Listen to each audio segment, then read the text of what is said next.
그런데 또 좀 관심 지역들이 있는데 예. 서울만 하더라도 지금 종로 아니겠습니까? 종로, 예, 예. 근데 지금 이 결과를 보면은 출구조사에 이낙연이 53%인가 나오고 황교안 대표가 예, 43.8이죠. 많이 좀 차이가 그러면은 이 결과를 보면은 그동안에 뭐 양쪽의 차이가 늘 20% 이상의 차이가 있는 것처럼 여론조사 결과는 나왔는데 네, 예. 실제는 거의 따라 붙은 한 겁니다. 9%의 차이니까. 예, 예. 조금만 더 며칠만 더 뛰었어도 따라 붙었지 않겠나 그런 생각이 들고 여기도 뭐 어떻게 보면은 오차 범위를 약간 벗어나기도 한 것 같습니다만 일단 네. 까봐야 하지 않겠나 예.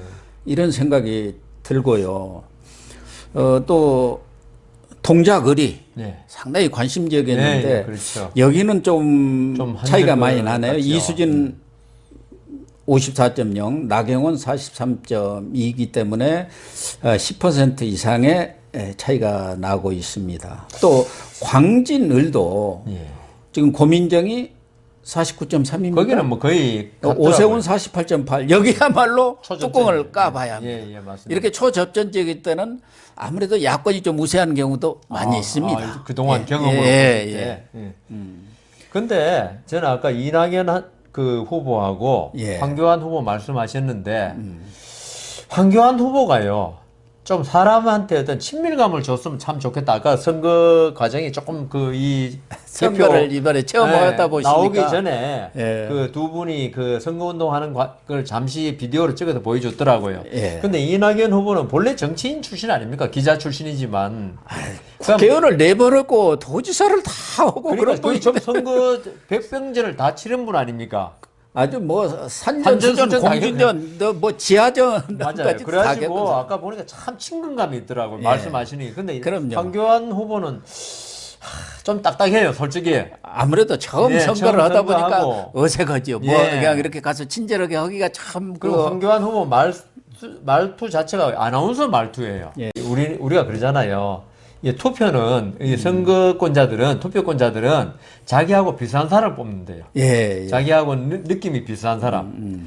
근데 저 딱 두 분 보니까 저는 뭐 두 분 다 누굴 지지하는지 말씀 안 드리겠습니다만은 이낙연 후보가 훨씬 서민 같은 느낌이 들고 황교안 후보는 귀족 같아요. 아, 거기서 조금 차이가 있었을 수 있겠구나. 그 다음 나경원하고 이수진 후보. 아, 이거는 제가 볼 때는 이 진보 쪽에서 아마 공을 들인 게 아닐까. 그 인터넷 뭐 댓글 보면요. 나경원 후보는 별명이 나베로 돼 있더라고요. 그러니까 나경원, 그래갖고 뭐 아베 합쳐가지고. 친일이냐 어찌네 포참 해가지고 외구라 그래가지고. 특히 나경원 후보고 오세훈 후보에 대해서는 아주 집중적으로 집요하더라고요. 예, 무슨 대진년이라든가 이런 대학생 진보단체까지 달라들어가지고 오세훈 후보는 많이 당했죠. 선거 방해를 하고 막 그랬죠. 그러니까 그런데 그게 뭐 별로 제지도 안 되더라고. 경찰도 옆에 서기만 하지. 멀뚱멀뚱 쳐다보고 있잖아. 그러니까요. 예. 그래서 선관위도 이 고민정 후보 그 주민자치위원 그 사람이 동의도 하지 않았는데 자기를 지지한 것처럼 이렇게 포장해가지고 그걸 자기 홍보 팜플렛에다 넣은 거 아닙니까? 그런 또 이재명 사건처럼 될 수도 있네요. 그래서 이미 지금 선관위가 예, 그것도 고발했나요? 뒤늦게 일주일이나 지나가지고 어제사 고발했죠. 선거 전날에. 그러니까 이것은 뭐 선거법 위반이네요. 당장 검찰 제1호 수사가 지금 되는 거죠. 처음 선관위가 직접 고발한 거니까요. 그러니까 이 정도 그렇게 했는데 초접전인 거 보니까 예. 고민정 후보로서는 엄청나게 이게 좀 초조했지 않느냐 그런 느낌이 들어요. 그렇지 않고는 그 정도는 안 하는데 예. 그래서 나경원 후보에 대해서는 사선 의원인데 그동안 동작 구민들의 어떤 그 또 피로감이랄까 그것도 있을지 모르겠고 또 하나는 그 나경원 후보하고 이수진 후보를 비교해 보면 아까 제가 황교안 그 이낙연 후보 이야기했는데 나경원 후보는 조금 귀족적인 느낌이 나요. 그렇죠. 이수진 후보는 그에 비해서 예. 조금 소탈한 느낌이 나고 거기에서 조금 손해를 보았지 않을까. 그런 뭐 느낌은 듭니다. 예. 강남갑이 관심이 많았었죠. 예, 태영호 공사가 태구민이라고 그러죠. 예, 북한공사가 나와서 태구민이라는 이름으로 나왔고 예. 김성곤 씨는 이분은 뭐 민주당 후보는 국회의원을 몇 차례 호남에서 한 사람입니다. 3선인가 4선 한 분이. 근데 태구민이 58.4%, 김성곤 후보 39.9% 나온 걸 보면 이거는 이제 오차 범위를 훨씬 벗어나 버린 것 같고요. 또 하나 관심 지역이 저기 구로 을입니다. 윤건영이라고. 아, 예, 예. 거기는 국정상황실장 했던 문재인 복심지라 해가지고 예. 상당히 관심 지역이었는데 여기도 윤건영이 54.5%, 김용태 강서에서 지금 그쪽으로 그쪽 넘어갔죠. 예, 넘어가서 40.4%. 그러니까 좀 차이가 납니다. 왜 그러냐면 여기도 한국당 당협위원장이 있었던 분이 강모 씨라고 있습니다. 그분하고 단일화를 하기로 했는데 이분이 한 10여 %를 가져가요. 근데 끝내 단일화를 하기로 합의를 했다가 깨져가지고 결과적으로는 표가 분산이 돼버린 거예요. 더군다나 김용태 지금 의원이죠. 국회의원은 뭐 이 지역이 아니었기 때문에 넘어가서 그렇죠. 그쪽으로 그 이제 전략 공천을 한 거예요. 흡수해야 되는데 예, 그 조직 흡수를 못 하다 보니까 사실은 40.4%도 선전을 한 거죠. 그 제가 이거 이번에 몇 군데 보면서 서울시 교육감 선거 생각이 항상 나더라고요. 예.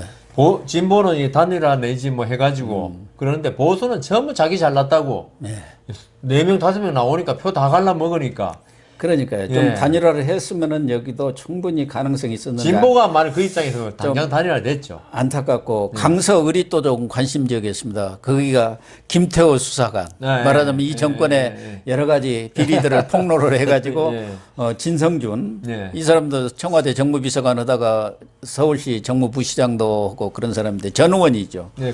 거기도 54.7이 진성준이고 44.9%가 김태호 후보인 거 보면은 좀 어렵지 않겠나 하는 생각은 듭니다. 또 하나는 서대문 갑인데 우상호 지금 의원하고 전 원내대표까지 했죠. 그다음에 이성원 거기는 몇 번째 6번인가 뭐 어찌고 그런데 이번에도 우상호가 지금 3연전인가 뭐 4연전인가 그런데 그럼 2승 3패에서 뭐 51.3%고 이성헌이가 43.6% 이렇게 출구조사 나온 거 보면은 뒤집기는 조금 어려운 것 아닌가 하는 생각이 듭니다. 참 안타깝네요. 경기도에서는 이제 관심 지역이 고향 정입니다. 이용우 카카오톡 대표고 김연아 지금 비례 대표 의원이죠. 지금 50.1% 이용우, 김연아가 47.5%. 여기는 경합지역이기 때문에 좀 까봐야 하고 또 하나는 분당갑, 성남 분당갑. 우리가 잘 아는 김은혜 씨가 뭐 MBN 앵커도 하고 이분도 뭐 MB 시절에 청와대 대변인도 했죠. 똑똑한 사람 같더라고요. 그런데 김병관 48.6, 김은혜 50.8. 여기도 뭐 김은혜가 앞서 있는데 김병관 씨도 그게 무슨 인터넷 업체인가요? 돈이 많은 사람이죠. 아마 국회에서는 첫 번째가 될 정도로 돈이 많은. 저번에 아주 여유 있게 당선됐었습니까? 저번 선거에서는. 지금 고양갑 심상정 후보는 당선이 거의 유력한 것 같습니다. 심상정 후보. 그래서 정의당이 지역구에서 한석을 지금 얻게 돼 있었습니다. 그렇지 않으면 지역구가 전멸할 상황이었는데 그렇게 된 것 같습니다. 지금 또 가장 관심을 끌었던 게 대구 아닙니까? 대구. 주호영이고 김부겸은 어떻게 되느냐? 근데 전 고향이 대구 아닙니까? 제가 대구 민심을 이제 뭐 거기 있는 뭐 친구라든가 전해 들어 보니까 그 김부겸 씨 사람은 좋다. 개인적으로는.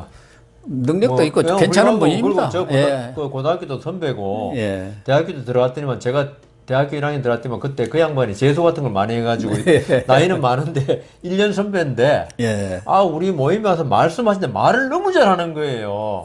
그리고 또 야당 본래는 또 옛날에는 보수 쪽에 또 있었잖아요.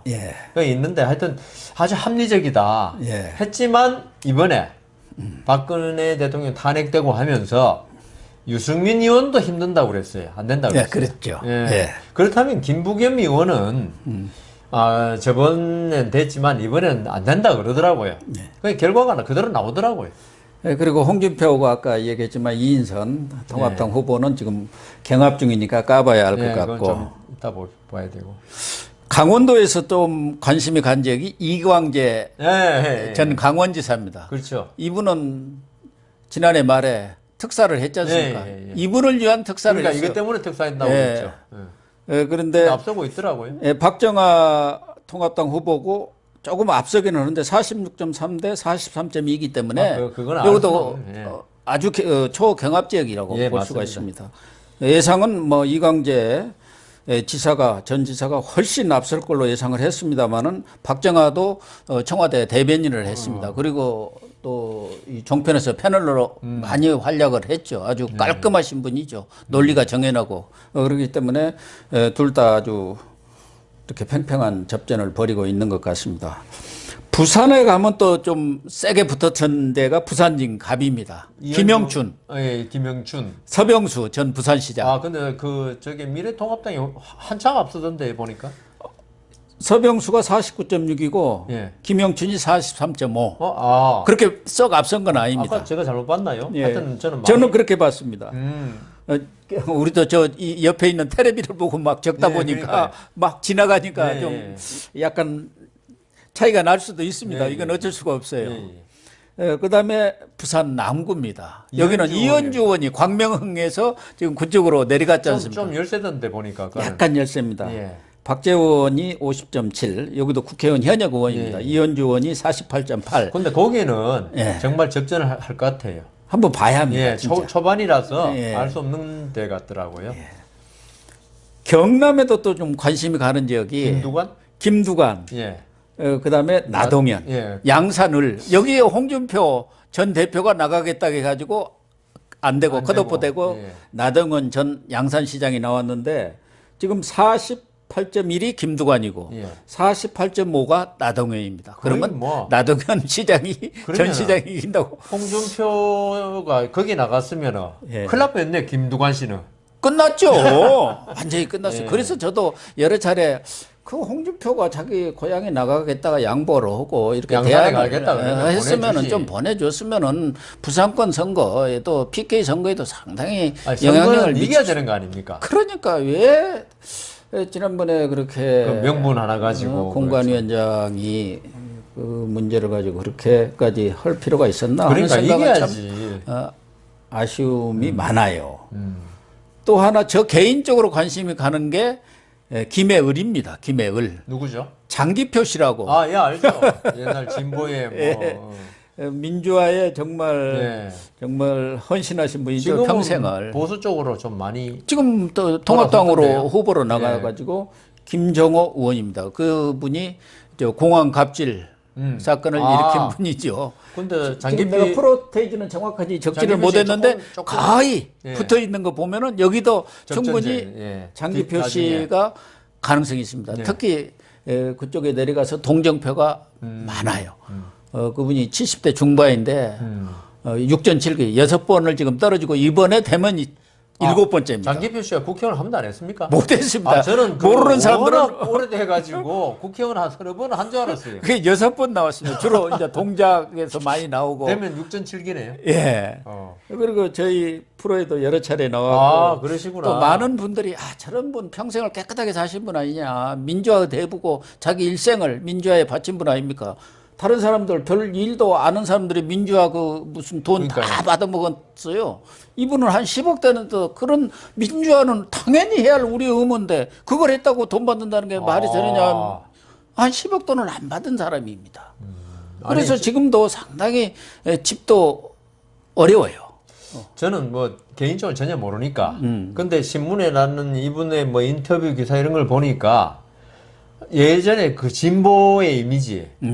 저는 깜짝 놀랐어요. 너무나 합리적이신 거예요. 말씀하신 게. 진짜 합리적입니다. 비판할 거 비판하고 뭐든지. 예. 야, 이런 분이 국회에 많아야 되는데 우리나라 국회에는 이게 좀 이상한 사람이 많아가지고. 예, 그렇습니다. 또 경남에는 이제 김태호.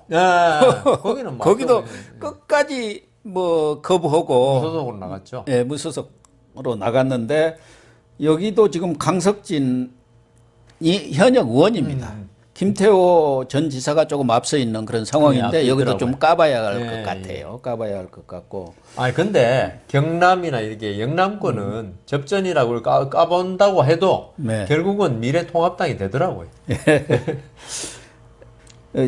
충청도에서는 좀 관심을 가장 끄는 지역이 저 청주 흥덕입니다. 도종환 누구죠? 전 장관. 그렇죠. 도종환 그리고 장관하고 정우택 씨하고. 정우택 씨가 고려 옮겼잖아요. 네, 청주 네. 상당에서 있다가 그 네. 옆 지역으로 옮겼는데 네. 아무래도 도종환 도종환 씨가 너무 원사이드 하던데요. 예, 많이 높습니다. 55.3과 뭐 43.8 뭐 이렇게 돼서 좀 안타깝게. 저는 된 것 개인적으로는 제가 영동 지원장 있지 않습니까? 예, 친구. 예. 그 영동에 나온 영동 옥천 보훈이 한 선거구인데 네. 그게 재밌었던 게 그 노무현 대통령 사위 예, 예. 곽상원. 거기가 나왔거든요. 예. 그리고 이 옥천이 거기서는 영동 옥천 보훈이지만은 예. 옥천이 인구가 제일 많습니다. 예. 그래서 옥천 출신이 잘 돼요. 되는데 유리한데 사실 그 이용희 씨가 예. 상당히 오래 있었습니다. 그래야지 곽상은 후보 나오길래 예. 과연 어떻게 될 것인가 관심을 많이 가졌는데 그 박덕흠 후보라고 그분이 좀 강해요. 매선을 했죠. 예, 강해요. 그리고 그분도 또 재력이 아주 어마어마하더라고요. 돈이 많습니다. 몇백억, 그래가지고 뭐 7, 800억 되는 것 같더라고요. 이번에 보니까 박덕흠 씨가 예. 아주 좀 앞서고 있더라고요. 호남으로 가면은 뭐- 그래도 뭐니 해도 박지원 아닙니까? 목포에. 뭐 호남은 볼 게 없다고 지금- 제가 말씀드리려 했지만 보니까 김원희 민주당 후보가 내가 적은 걸로는 네, 48.7이고 맞습니다. 박지원이 38.4니까 상당히 벌어져 있네요. 정치 구단이 드디어 여의도를 떠나게 됐습니다. 정치한- 저는 오래전부터 네. 박지원은 끝났다. 네, 그렇게 얘기를 그분 했었는데 말씀하셨잖아요. 예. 그 지금 구단이 예. 지금 한 뭐 1급이나 초단하고 붙어가지고 한판승 내지 뭐 반절승 좀 하는 반절패한 것 같아요. 그리고 앞서 얘기한 대로 남원 임실 순창 네. 이용호 의원하고 이강래 전 도로공사 사장인데 여기 이용호 의원이 50.8, 네. 이강래 45.8에서 여기도 까보기는 해야겠는데 이용호 의원이 이길 가능성이 큽니다. 특히 이용호 의원은 저하고는 제가 신문사 있을 때 제 밑에서 저하고는 그냥 정치부에서 오래 같이 있었었죠. 예. 저도 이용호 의원이 나이가 같더라고요. 예. 그래가지고 그때 방송 패널로 같이 많이 나올 때 음. 동갑 모임도 하고 그 상당히 그 성격이 부드럽고 샤프합니다 또. 인상이 호감을 주는 예. 인상이라 가지고 아주 뭐 인기를 끌겠더라고요. 예. 그래서 또 지난번 국민의당 예, 또 그것도 방송되고. 정책위원장 할 때도 아주 잘했죠. 예, 예. 그래서 민주당 쪽에서까지도 탐을 냈습니다. 민주당에서 들어라고 그 영입 권유는 없었나요? 원래는 이용호 의원하고 송금주 의원 두 사람이 들어가는 걸로 그쪽에서 약속을 했다가 당내 반발이 심하니까 예, 예. 못 들어간 거죠. 그리고 나중에는 송금주 의원은 경선 붙어서 이제 졌고 송금주 의원만 어떻게 또 받아들였어요. 이용호 의원은 아예 그냥 자기는 무소속으로 뛰는 게 낫겠다 해갖고 뛰었는데 정말 열심히 뛴 결과 이강래 후보를 이길 가능성이 참 커졌습니다. 네, 예, 예. 그래서 괜찮은 사람들은 역시 역시 지지를 받는구만. 지지층이 있고 또 유권자들이 예, 알아주는 것 같아요. 예, 예. 그걸 뭐 흙속의 진주라 그럽니까? 뭐랍니까? 낭중지추라 그러는지. 뭐 대충 지역에서 관심 지역들은 그렇고요. 예. 근데 비례도 또 좀 예. 많이 달라졌어요. 예상보다는. 예, 예.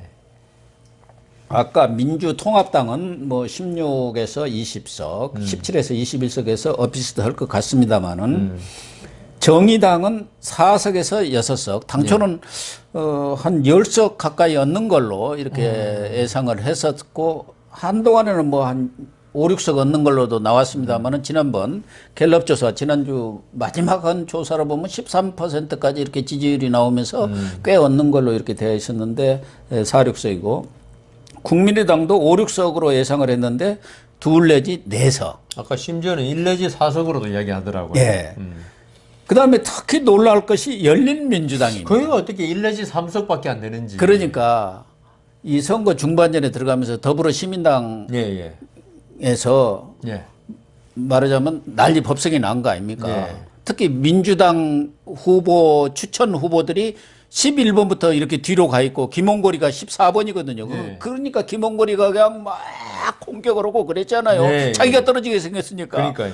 더군다나 민주당 쪽에서도 이제 압박을 계속 가하다 보니까 역시 열린민주당이 그거는 뭐 조직이 있는 것도 아니고 그러니까 오로지 뭐 세에서도 밀리고 예. 그러다 보니까 지금 한석에서 세석. 당초는 뭐 5, 6석은 당연히 얻는 거고 지금 황희석이 없더라고요. 계속 윤석열 공격하는 황희석이가 예. 8번이거든요. 예. 그래서 김홍거리가 되느냐 황희석이가 되느냐 이게 관심사였는데 아마 김홍거리는 되고 황희석이는 떨어지는 게 확실한 것 같습니다. 최강욱 있잖아요. 거기는 지금 거기는 2번인가 2번입니다. 그러더라고요. 김의겸이가 4번입니다. 근데 1번이면은 한 명이면 지금 최강욱이도 안 돼요. 그렇죠. 가능성은 있지만은 이게 아마 어떻게 될지 모르겠어요.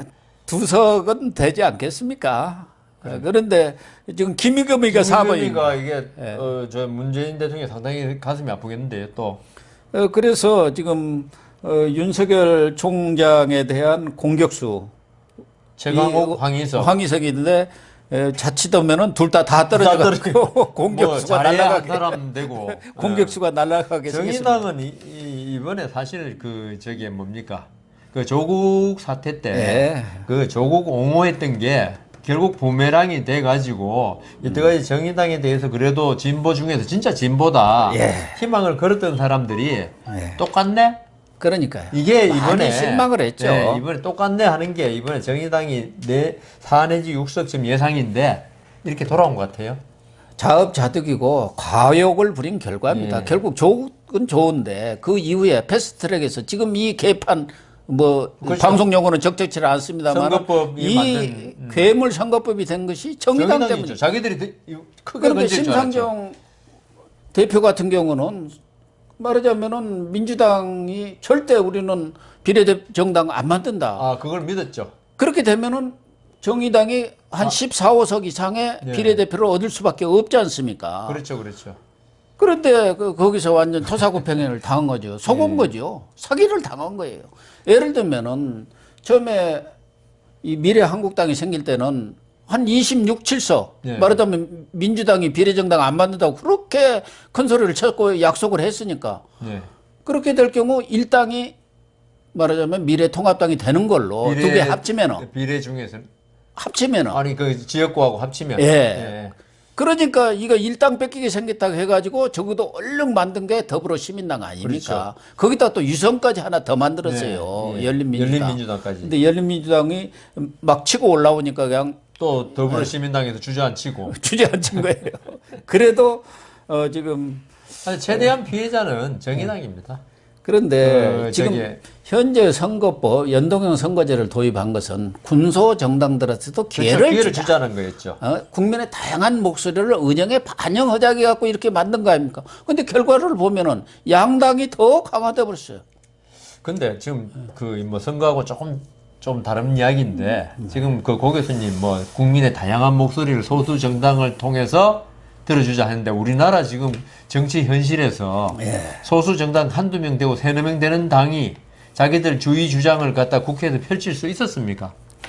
없었죠. 그러니까 그거 완전 사기 아닙니까 그러면은. 아니 그러니까 최소한도 정의당은 예. 경우에 따라서는 교섭단체를 되고. 구성할 수도 있고 자기들이 캐스팅 이제 보트를 진다는 거죠.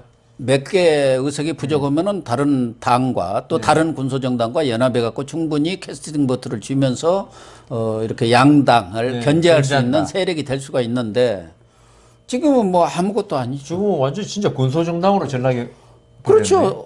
지금 뭐 육석인가 되니까 똑같은 거예요. 딴데 아무리 집어넣어도 13명인가를 끌어올 수가 없잖아요. 저는 이제 국민당이 예. 지난번 선거 때는 38석을 했지 않습니까? 예. 그렇기 때문에 캐스팅 보트를 쥐었는데 쥐었죠. 자기들끼리 4분 5일이 된 거예요. 지그들끼리 찢어져 가지고. 그래갖고 이제 선거 급하니까 민생당이라는 걸 만든 거 아닙니까? 그렇죠. 호남 그 군소당들이 다 모여가지고. 네. 그런데 전남 주민들, 유권자들이 자기들 찍어주니까 제대로 역할은 하나도 안 하고 선거 때 급하니까 와서 또 만들어가고 또 우리 민생당 도와달라 찍어달라고 하면 찍어줍니까? 그 말이 안 되는 짓이죠. 그러니까 우리나라에서 뭐 캐스팅 보트 역할하고 뭐 이런 게 얼마나 그 무망한 것인지 결국은 이번 선거에서도 그렇고 많이 드러났기 때문에 정의당에 대한 실망감이 이 유권자들이 상당히 강했다. 그게 결국은 4석 내지 6석밖에 못 얻는 그런 참패죠, 사실은. 참패죠. 예. 네, 시청자 여러분. 지금 출구조사 결과로 보면은 미래통합당이 상당히 기대에 못 미치는 이런 결과가 나와 있습니다.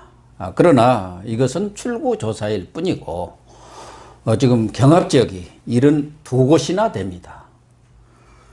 또 사전투표율도 26.69%로 나와 있기 때문에 그 사전투표자들을 합할 경우 결과가 과연 지금 출구조사대로 되지만은 않지 않겠냐는 기대와 희망을 가져봅니다. 내일 또 다시 선거 관련 뉴스들을 종합해서 계속 전해드리도록 하겠습니다. 오늘 방송 모두 마치겠습니다. 시청해 주셔서 감사합니다.